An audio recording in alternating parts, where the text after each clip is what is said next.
As Steve said, Bensons were founded in 1994, so we've been going nearly 19 years.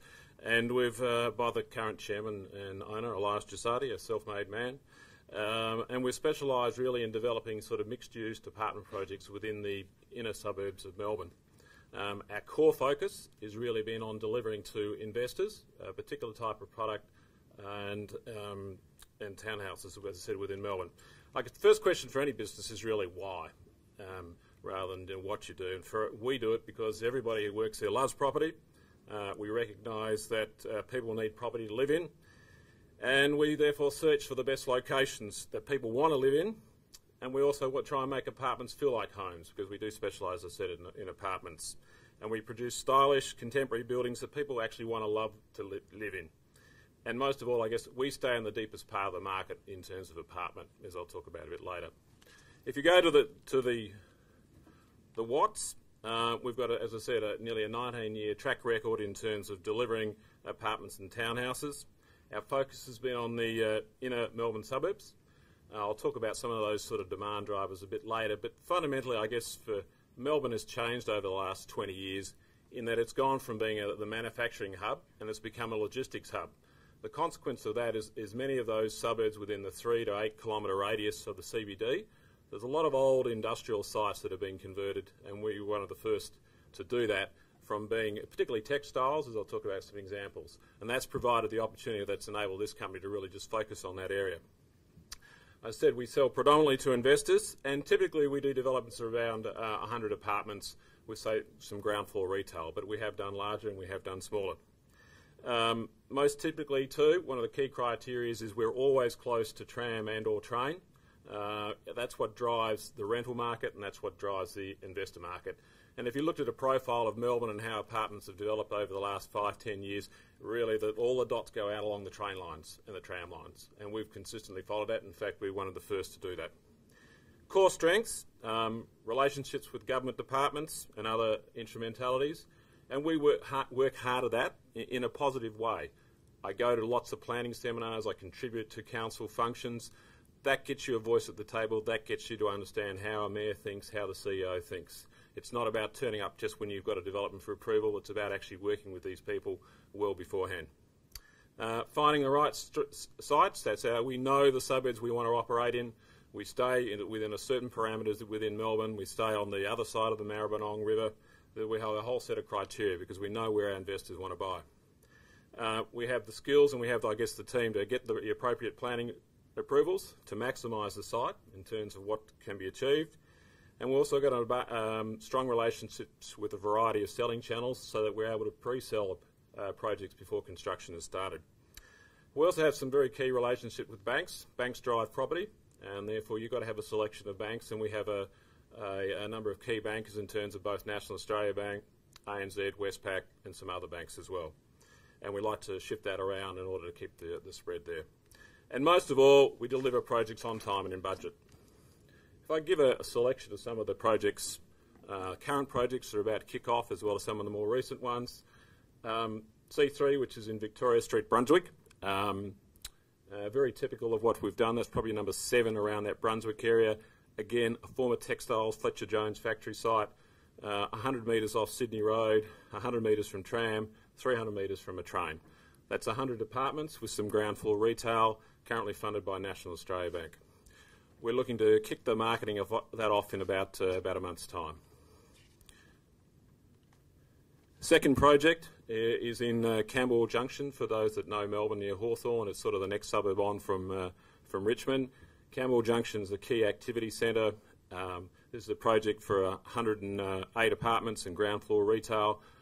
We have planning approvals for it, and we'll look to start in July, August, marketing of that, and start construction about 6 months later. That project is funded by ANZ. Again, very typically, tram is really at the back of it, and the train is within walking distance, and it's within an activity centre, all of which appeals to both owner-occupiers as well as investors. Next project after that, which we're currently in the process of getting planning approvals for, is for 325 apartments. It's a site that we actually bought as an investment, and it was occupied by Fitness First.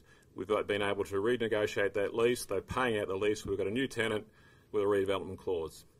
It's directly opposite the Caulfield Railway Station and the Caulfield Racetrack, and we'll look to start marketing that early next year. More typically, some of the more recent projects, I guess our landmark project has been one for nearly 800 apartments. For those that are familiar with Melbourne and the yellow sticks, which are actually meant to be zippers, that's about 3 kilometres from the city. The most recent stage for 400 apartments we finished just before Christmas. The first stage was 144 apartments, which is up the top there, and the second stage was for 261. So all up over 800 apartments, a $400 million project funded in large by ANZ.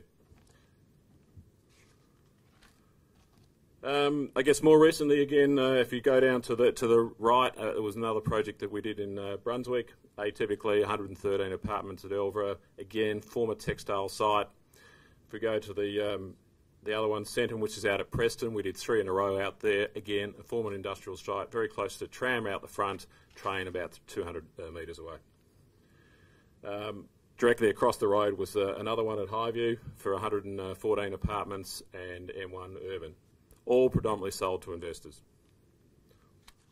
I go back to what I said in terms of key fundamental drivers. Not only has Melbourne sort of changed over the last 20 years, Melbourne was always, I guess, typically, unlike Sydney, underrepresented in apartments. It's catching up on those areas in terms of those demand. But our business is really based on those fundamental changes in terms of there has been an undersupply.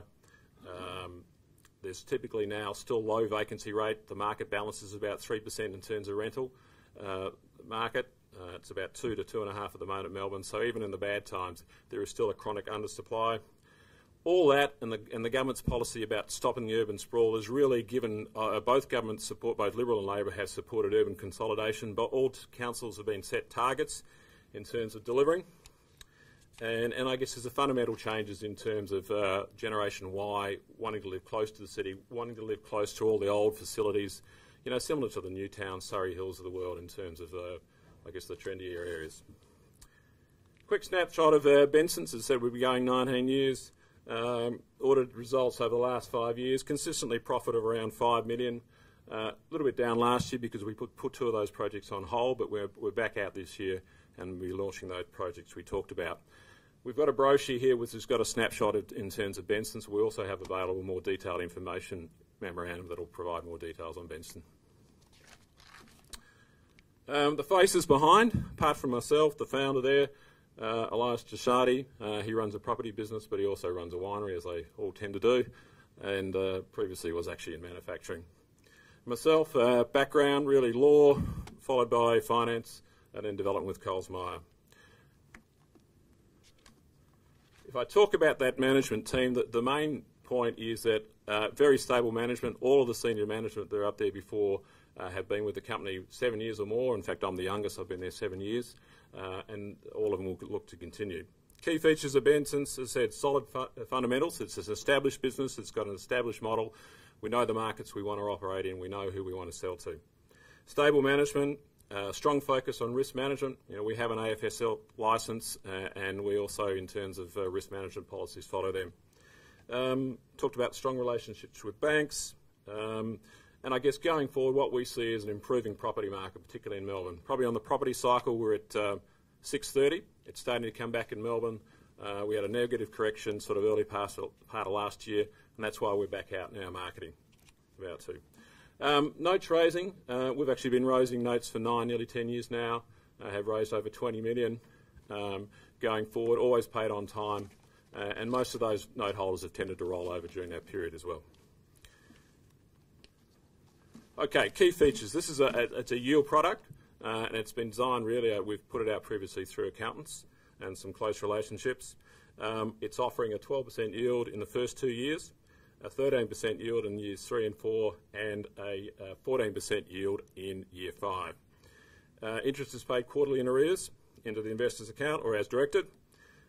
If we decide to redeem early, we pay a premium. So if we redeem after year 2, we pay a premium of 5 and so on towards 5.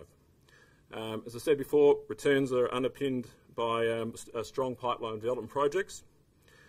We have over 19 million in cash or cash equivalents on hand at the moment. We've kept our powder dry, so to speak, well, that's why we think it's probably the right time to go out to the market as well. I guess proceeds of the sale, of the raising, will go towards to fund those developments as well as future potential sites. We're located over there with my colleague Gus Trigo, so feel free to ask any questions afterwards, and I thank you for all your time. Thank you.